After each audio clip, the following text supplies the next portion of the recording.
Hi guys, thank you so much for watching my channel The Witty Turtle, and today we are going to start with a very fresh chapter, that is process costing. So ये जो chapter है ना process costing, ये हमारे कौन से वाले study note में आता है? स्टडी नोट नंबर 5 में आता है। ठीक है, यहाँ पर हम लोगों ने ये वाला स्टडी नोट ऑलमोस्ट सारा कंप्लीट कर लिया है, बस इसमें प्रोसेस कॉस्टिंग ही बाकी है हम लोग का। तो इसमें हम लोगों ने पढ़ा था जॉब कॉस्टिंग, बैच कॉस्टिंग और कॉन्ट्रैक्ट कॉस्टिंग। इन सारे कॉस्टिंग मेथड्स को क्या बोला जाता है? इनको बोला जाता है स्पेसिफिक ऑर्डर कॉस्टिंग या फिर टर्मिनल कॉस्टिंग, है ना। और process costing and operating costing, या जिसको हम लोग बोलते हैं सर्विस कॉस्टिंग, उसको क्या बोला जाता है? ऑपरेशन या प्रोसेस या फिर पीरियड कॉस्टिंग भी बोला जाता है। So this is a kind of period costing. So process costing में बेसिकली होता क्या है? प्रोसेस कॉस्टिंग क्या है? एक ऑर्गेनाइजेशन है, ठीक है। लेट्स से ए लिमिटेड, ये एक कंपनी है। तो इस कंपनी में ना ये लोग बहुत सारा चीज़ मैन्युफैक्चर करते हैं। ये लोग क्या करते हैं? मैन्युफैक्चर करते हैं। तो मैन्युफैक्चरिंग के दौरान क्या होता है ना, जो फिनिश्ड गुड्स बाहर आएगा, जो फिनिश्ड गुड्स निकल कर बाहर आएगा, वो बहुत सारे प्रोसेसेस के थ्रू गुजरता है ना। तो पहला प्रोसेस है लेट्स से आपका प्रोसेस ए। आपका जो दूसरा प्रोसेस है let's say that is process B. और जो आपका तीसरा प्रोसेस है वो क्या है? Let's say that is process सी। और एंड में आपके पास मिल जाता है क्या? आपका फिनिश्ड गुड्स। तो अब मुझे ये बताओ कि प्रोसेसेस के थ्रू कौन सी चीज गुजरती है? जो भी आपने रॉ मटेरियल अक्वायर किया है उस चीज का प्रोसेसिंग किया जाता है, ठीक है। उस चीज का क्या किया जाता है? प्रोसेसिंग किया जाता है। तो अब हमें ये तो पता चल गया कि प्रोसेस कॉस्टिंग कौन से इंडस्ट्री में यूज होता है। उन इंडस्ट्रीज में जहां पर रॉ मटेरियल को फिनिश्ड गुड में कन्वर्ट होने के लिए बहुत सारे प्रोसेसेस के थ्रू गुजरना पड़ता है, ठीक है। उस ऑर्गेनाइजेशन में प्रोसेस कॉस्टिंग का यूज होता है। लेकिन प्रोसेस कॉस्टिंग से हमें मिलता क्या है? प्रोसेस कॉस्टिंग से हमें मिलता है हर एक प्रोसेस का कॉस्ट कितना है। ये जो कंपनी है ना, इस कंपनी को अपने कंपनी में जो भी हो रहा है, ऑपरेशन चल रहा है, जो भी मैन्युफैक्चरिंग प्रोसेस चल रही है, उसके कॉस्ट कंट्रोल के लिए, उसके कॉस्ट रिडक्शन के लिए उसको हर एक चीज़ पर सही कंट्रोल, सही पकड़ रहना बहुत ज़रूरी है। इसीलिए उसे ये जानना ज़रूरी है कि जितने भी प्रोसेसेस के थ्रू रॉ मटेरियल गुजर रहा है, उन सारे प्रोसेसेस का कॉस्ट कितना आ रहा है। यहाँ पर कितना खर्चा हुआ, यहाँ पर कितना खर्चा हुआ, यहाँ पर कितना खर्चा हुआ, और अकॉर्डिंगली वो एंड में क्या निकालती है? एंड में यहाँ पर कितना प्रॉफिट हुआ, ये जनरेट करने में उसको आसानी रहती है। अब आप मुझे ये पूछोगे कि हमें प्रोसेस कॉस्टिंग करना क्यों है? यहाँ से कितना खर्चा हो रहा है, इससे हमारा प्रॉफिट के साथ क्या लेना देना है? लेना देना है, देखो, अगर हमें पता चलेगा यहाँ पर कितना खर्चा हो रहा है, तो अकॉर्डिंगली हम लोग क्या करेंगे? हम लोग टेक्निक्स ढूंढेंगे कि ये जो कॉस्ट हम लोग इनकर कर रहे हैं इसको हम लोग रिड्यूस कैसे करेंगे, है ना। ये कॉस्ट को हम लोग कैसे रिड्यूस करेंगे, इसके हम लोग टेक्निक्स ढूंढेंगे। तो यही टेक्निक्स ढूंढने के लिए हमें जानना बहुत ज़रूरी है कि कॉस्ट कहाँ पर इनकर हो रही है, और ज़्यादा किस चीज़ पर इनकर हो रही है, और कैसे हम लोग उस कॉस्ट को रिड्यूस कर सकते हैं, या फिर हम लोग उस कॉस्ट को कंट्रोल कर सकते हैं। ऐसे ही हमें हर एक डिपार्टमेंट का कॉस्ट जानना ज़रूरी है। तो इसीलिए हर एक डिपार्टमेंट का, हर एक प्रोसेस का कॉस्ट कितना आ रहा है, हर प्रोसेस को कैरी आउट करने के लिए हमें कितना खर्चा करना पड़ रहा है, वो अमाउंट को आइडेंटिफाई करने के लिए हमें प्रोसेस कॉस्टिंग करना पड़ता है, ठीक है। क्या करना पड़ता है? हमें प्रोसेस कॉस्टिंग कैरी आउट करना पड़ता है। अब मुझे आप ये बताओ कि ऐसे कौन से इंडस्ट्रीज हो सकते हैं जहाँ पर प्रोसेस कॉस्टिंग किया जाता होगा। ऑब्वियसली वही सारी इंडस्ट्रीज जहाँ पर हर एक प्रोसेस से दूसरे प्रोसेस में जो रॉ मटेरियल है आपका वो ट्रांसफ़र होते होते जाता है और एंड में फिनिश्ड गुड निकलता है। ये मैं जब भी बोलती हूँ आपके दिमाग में दो चीज़ें तो आती ही होंगी। पहला है केमिकल फैक्ट्री, है ना। जो भी केमिकल इंडस्ट्री है, जो लोग केमिकल बनाते हैं, ऑब्वियसली वो लोग तो बहुत सारे प्रोसेस के थ्रू गुजारते हैं अपने प्रोडक्ट को। और दूसरा है फूड प्रोडक्ट्स का इंडस्ट्री, है ना, फूड प्रोडक्ट्स जहाँ पर भी होता है उसका इंडस्ट्री। अब एक सिंपल चीज़ आप लोग YouTube पर भी देख सकते हो, सिंपल एक केक बनाने वाला फैक्ट्री का वीडियो आप देख सकते हो। वहाँ पर भी क्या करते हैं वो लोग, बहुत सारा मैदा, बहुत सारा अंडा, बहुत सारा शुगर, हर एक प्रोसेस में अलग अलग इंग्रेडिएंट्स मिक्स होता जाता है। कहीं पर उसको बेक करते हैं, कहीं पर उसको मिक्स करते हैं, कहीं पर उसके ऊपर चॉकलेट सिरप डालते हैं। तो उसको बोला जाता है क्या, उसको बोला जाता है प्रोसेस कॉस्टिंग। वहाँ पर हर एक चीज़ का, हर एक प्रोसेस का कॉस्ट आइडेंटिफाई करने को बोला जाता है प्रोसेस कॉस्टिंग। एग्जाम्पल्स हैं इसके क्या क्या, केमिकल वर्क्स, फिर जो भी आपके फूड प्रोडक्ट्स का इंडस्ट्री होता है, जो भी ऑयल रिफाइनरीज होते हैं वहाँ पर, पेपर मिल्स जो होते हैं वो सब। तो प्रोसेस को बताने के लिए एक बहुत अच्छा एग्जाम्पल क्या है, जितने भी हम लोग कॉस्मेटिक्स का प्रोडक्ट यूज़ करते हैं उन सब का जहाँ पर मैन्युफैक्चरिंग किया जाता है, ये जो आप डब्बा देख रहे हो ये भी तो आपका एक प्रोसेस कॉस्टिंग के थ्रू ही बना होगा, है ना। क्या क्या इंग्रेडिएंट्स यूज़ हुए हैं, कौन से जगह पर मैन्युफैक्चर किया गया है, ये सब यहाँ पर दिया है, तो ये भी एक प्रोसेस के थ्रू गुजरा होगा। तो कॉस्मेटिक्स का जो इंडस्ट्री है हम लोग का, उसको भी क्या बोला जाता है, वो उसमें भी हम लोग प्रोसेस कॉस्टिंग करते हैं, राइट। तो अब हमें ये समझना है कि हम लोग हर एक प्रोसेस का कॉस्ट आइडेंटिफाई करेंगे कैसे, कितना कॉस्ट आ रहा है ये हम कैसे आइडेंटिफाई करेंगे। इसको आइडेंटिफाई करने के लिए ना हमें क्या करना पड़ता है, हमें हर एक प्रोसेस का सेपरेट अकाउंट क्रिएट करना पड़ता है।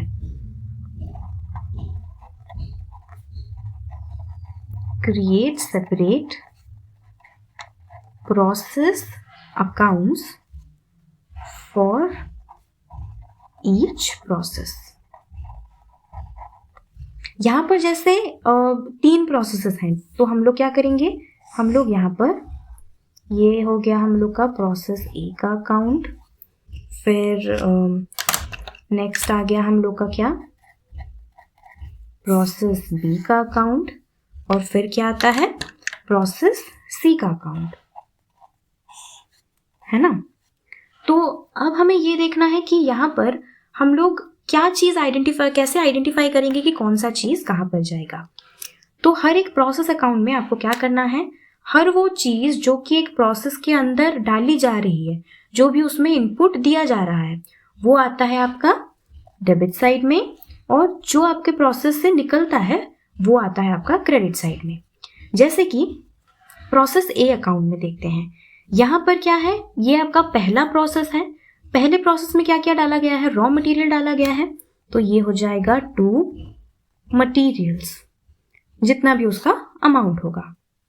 और क्या है, अगर मैन्युफैक्चरिंग हो रही है, मटेरियल डाला जा रहा है, तो जाहिर सी बात है वहां पर लेबर भी होंगे, डायरेक्ट लेबर, जो भी एक्सपेंस आ रहा है वो हम लिखेंगे। और क्या है, छोटे मोटे खर्चे तो होंगे ही, जैसे डायरेक्ट एक्सपेंसेस हो गए आपके, डायरेक्ट एक्सपेंसेस, ये आ गया आपका अगेन डेबिट साइड में। और क्या क्या हो सकता है यहाँ पर, और हो सकते हैं यहाँ पर जो आपके फैक्ट्री ओवरहेड्स हैं, टू फैक्ट्री ओवरहेड्स, ये भी आ सकता है यहाँ पर। और क्या आ सकता है, और भी जो भी आपको क्वेश्चन में दिया रहेगा वो सब चीजें यहाँ पर ऐड हो सकती हैं, राइट। तो अब ये तो हो गया हमारे डेबिट साइड वाली बात की, क्या क्या हम लोगों ने इनपुट डाला है अपने प्रोसेस में, उस पर्टिकुलर प्रोसेस में। अब यहाँ पर निकलेगा क्या चीज, यहाँ पर क्या निकलेगा, पहला तो है फिनिश गुड निकलेगा, तो ये क्या हो जाएगा, बाय। सो ये हो जाएगा आपका, अगर यहाँ से जाके वो फिनिश्ड गुड्स के स्टॉक में रह रहा है, सो ये हो जाएगा बाय फिनिश्ड गुड स्टॉक्स, उसका अमाउंट जितना भी है। और क्या आता है यहाँ पर, एक और चीज यहाँ पर आता है, उसको जानने से पहले एक और चीज हम लोग समझते हैं कि जो प्रोसेस कॉस्टिंग होता है ना, उसमें क्या किया जाता है, एक प्रोसेस में जो पहला आपका प्रोसेस है वो, उसमें क्या डाला गया, रॉ मटेरियल जो भी है आपका उतना डाला गया। रॉ मटेरियल डालने के बाद और थोड़ा उसको प्रोसेसिंग करने के बाद यहाँ से जो फिनिश्ड गुड निकला, यहाँ से जो फिनिश्ड गुड निकला वो एज अ रॉ मटेरियल दूसरे प्रोसेस में जाता है, वो एज अ रॉ मटेरियल क्या होता है, दूसरे प्रोसेस में जाता है। और यहाँ से अगेन दूसरे प्रोसेस से जो भी फिनिश्ड गुड आपका निकला वो as a raw material third process में जाता है, और यहाँ से जो फिनिश्ड गुड निकला अगर कोई और प्रोसेस नहीं है तो वो बन जाता है आपका फिनिश्ड प्रोडक्ट, राइट। इसका मैं एक एग्जांपल देती हूँ आपको। लेट्स से हम लोग केक बना रहे हैं, ठीक है। केक बनाने के लिए हमें क्या करना पड़ता है, सबसे पहले हमें जो भी इंग्रेडिएंट्स हैं उन सबको मिक्स करना पड़ता है, राइट। एक बोल में आप क्या करते हो, उसको सबको मिक्स करते हो। मिक्स करने के बाद जो भी रहता है उसको आप कहाँ पर डालते हो, बेकिंग ट्रे में डालते हो। बेकिंग ट्रे में डाल के उसको क्या करते हो, बेक करते हो, ओवन में बेक करते हो। बेक करने के बाद आप उसको निकाल लेते हो और उसको ठंडा होने देते हो, कूलिंग प्रोसेस। ठंडा हो जाने के बाद आप क्या करते हो, उसके ऊपर आइसिंग करते हो। आइसिंग करने के लिए आप क्या करते हो, पहले आप फ्रॉस्टिंग बनाते हो, बटर चीनी जो भी होता है वो सब डालकर आप फ्रॉस्टिंग बनाते हो। फ्रॉस्टिंग बनाने के बाद आप उसको एक कोन में डालते हो, राइट, एक कोन में डालते हो, और कोन से आप क्या करते हो, उस पर्टिकुलर जो भी होता है आपका केक, उस केक के ऊपर आप उसको फ्रॉस्टिंग करते हो, आप उसको उसका आइसिंग करते हो, ठीक है। आइसिंग करने के बाद आपका जो केक है वो रेडी हो जाता है। सो ये क्या हुआ, यहाँ पर आपने जो भी बनाया, मिक्सिंग प्रोसेस में आपने जो भी बनाया उसको आपने बेकिंग ट्रे पर डाला, तो यहाँ पर जो आपका फिनिश्ड गुड है, जो कि वो बैटर है, वो बैटर को आप, बैटर क्या है आपका, फिनिश्ड गुड है, लेकिन बेकिंग के लिए आपको बैटर चाहिए, तो बेकिंग के लिए जो रॉ मटेरियल है वो क्या बन जाएगा, आपका बैटर, ठीक है। और फिर बेकिंग करने के बाद आपका जो केक बनकर आता है, जिसको आप ठंडा होने के लिए रखते हो, वो क्या है, कूलिंग प्रोसेस के लिए वो है आपका रॉ मटेरियल। और फिर ठंडा हो जाने के बाद आप फ्रॉस्टिंग बनाते हो। जो फ्रॉस्टिंग क्या होता है, फ्रॉस्टिंग भी है आपका, फ्रॉस्टिंग आप इसके साथ भी कर सकते हो, और ये ठंडा हो जाने के बाद आप इसी पर ही आइसिंग करते हो। तो इसी पर ही जो आइसिंग किया जाता है, उसके लिए ये जो रॉ केक बन गया, ये जो केक बन गया है, ये होता है आपका रॉ मटेरियल। और फाइनली आपके पास क्या बन के रेडी हो जाता है, आपका finished good, that is a cake, ठीक है। आई होप ये एग्जाम्पल आपको अच्छे से समझ में आया। तो क्या होता है ना, प्रोसेस अकाउंट में हम लोग देखते हैं, प्रोसेस अकाउंट में क्या होता है, जो पहला प्रोसेस होता है उसमें तो आप डायरेक्टली रॉ मटेरियल डालते हो, और उससे जो एक फिनिश्ड गुड निकलता है उसको आप दूसरे किसी अकाउंट में भी डाल सकते हो। वो कैसे होता है वो मैं आपको अगले एग्जाम्पल में बताऊंगी। और यहाँ पर क्या होता है, और होता है यहाँ पर by normal loss. Normal loss क्या होता है, नॉर्मल लॉस होता है एक अनअवॉइडेबल लॉस जो कि हर एक प्रोसेस में होता है, ठीक है। ये होता है एक अनअवॉइडेबल लॉस। और ये जो नॉर्मल लॉस होता है, that may be loss of material, या फिर कभी कभी अगर लेबर का भी लॉस होता है, टाइम लॉस होता है, लेकिन मोस्ट ऑफ द केसेस में ये किस चीज़ का होता है, ये ज़्यादातर केस में मटीरियल का ही लॉस होता है। तो इसका मैं एक एग्जांपल दे रही हूँ।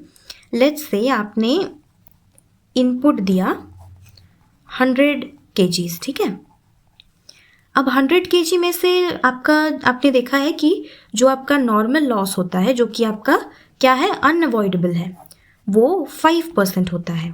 अब आपको पता कैसे चलेगा कि ये 5% होगा या 10% होगा, ये अपने पास्ट रिकॉर्ड्स देखकर आपको पता चल जाता है कि एवरेज 5% होगा आपका नॉर्मल लॉस।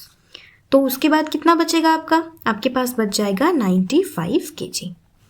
अब ये 95 kg जो है, इसी से आपका क्या बन रहा है, फिनिश्ड गुड बन रहा है। तो हमारे पास जो लॉसेस होते हैं ना, वो दो तरह के होते हैं। एक होता है नॉर्मल लॉस, और दूसरा होता है आपका एबनॉर्मल लॉस।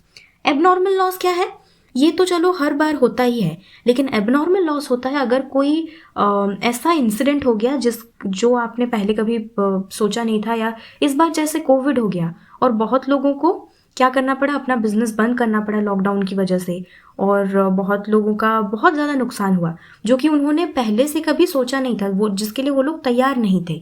तो उसको बोला जाता है क्या, एबनॉर्मल लॉस, ठीक है। इसको बोला जाता है एबनॉर्मल लॉस। लेट्स से आपका जो एबनॉर्मल लॉस है वो उसमें आपका 4 kg चला गया, ठीक है। 4 kg हो गया आपका एबनॉर्मल लॉस। तो फिनिश्ड गुड्स आपका कितना आएगा, 91 kg, ठीक है। समझ में आ गया आपको।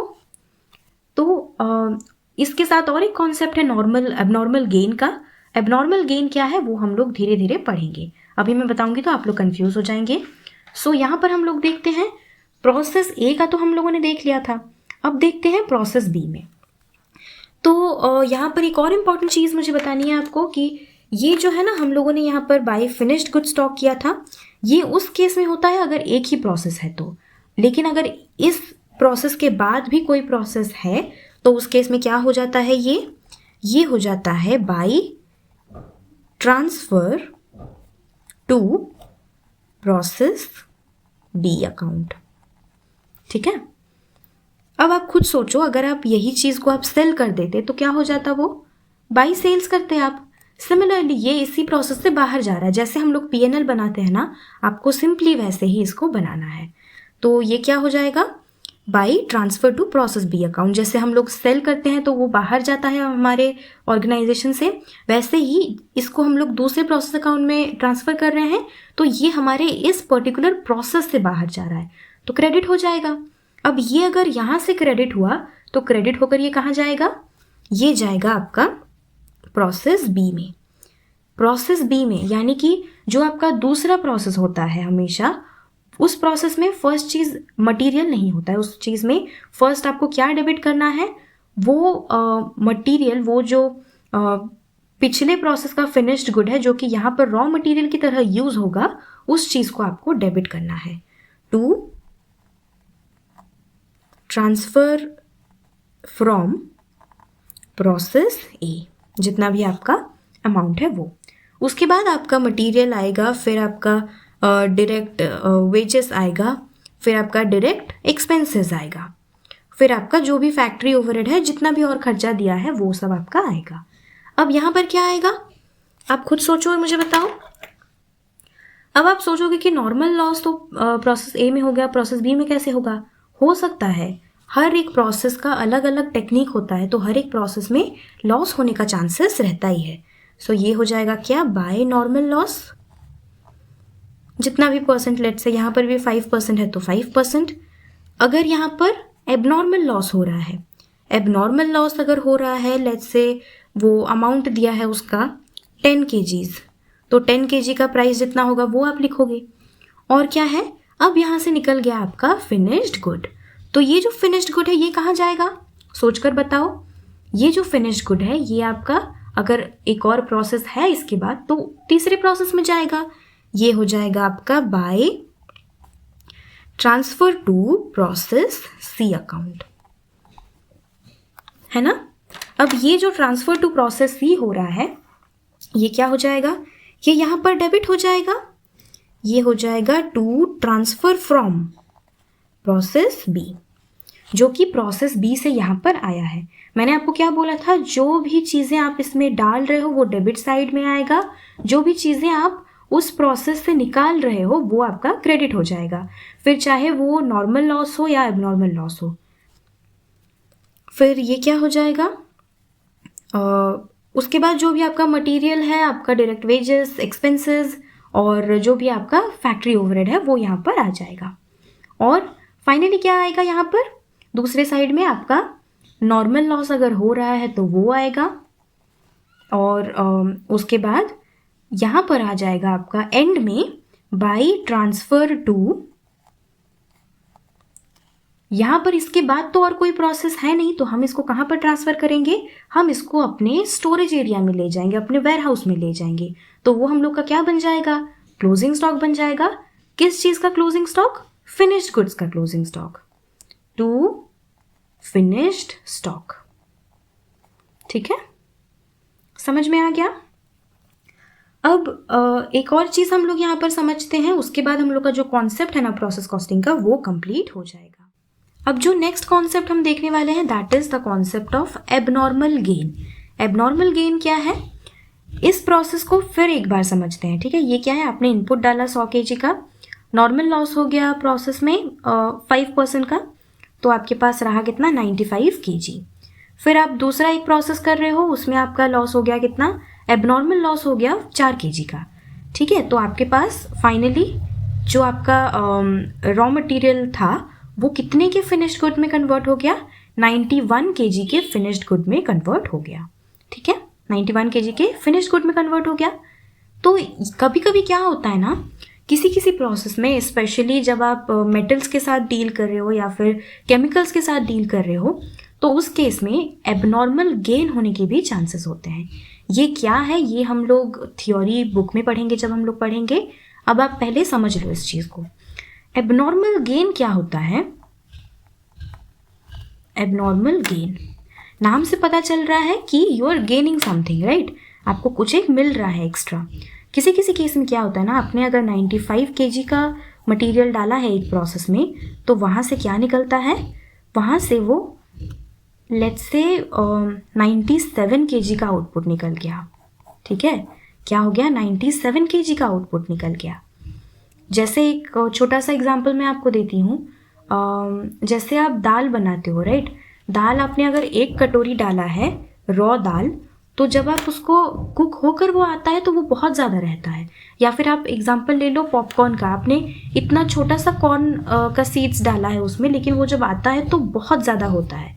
तो सिमिलरली किसी किसी केस में, स्पेशली जब मेटल्स के ऊपर आप काम करते हो, तो वो क्या होता है, एलोंगेट होता है और कुछ एक्स्ट्रा गेन हो जाता है। तो यहाँ पर क्या हुआ, इस प्रोसेस में 2 kg का एबनॉर्मल गेन हो गया। ठीक है, इसको बोला जाता है एबनॉर्मल गेन। आपने एक्सपेक्ट नहीं किया था, लेकिन ये लॉस होने के बजाय यहाँ पर आपका गेन हो गया। तो ये जो एबनॉर्मल गेन होता है, ये आपके लिए क्या है? ये आपके लिए एक लॉस नहीं है, ये आपके लिए क्या है, एक गेन है।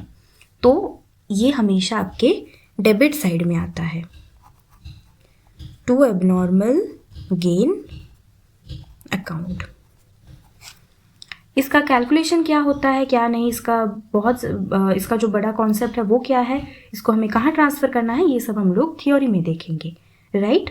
तो आपको समझ में आ गया। एबनॉर्मल गेन जो होता है वो आ गया आपका 97, एबनॉर्मल गेन जो है वो आ गया आपका 2 kg, और फाइनल आउटपुट जो है आपका वो आ गया कितना, 97 kg। तो एक्सपेक्टेड जितना था उससे आपका ज़्यादा आ गया, तो इसीलिए उसको बोला जाता है एबनॉर्मल गेन, क्योंकि ये एक्सपेक्टेड नहीं था। ठीक है, आई होप ये छोटा सा लेकिन इंटरेस्टिंग क्लास आपको समझ में आया होगा। अगर ये वीडियो आपको पसंद आया तो प्लीज़ इस वीडियो को लाइक कीजिए, अपने CMA इंटर के दोस्तों के साथ शेयर कीजिए, मेरे चैनल द विटी टर्टल को सब्सक्राइब कीजिए, और अगर आप लोगों ने अभी तक मेरे टेलीग्राम चैनल को ज्वाइन नहीं किया है, so the link is given in the description box below, please go and check it out.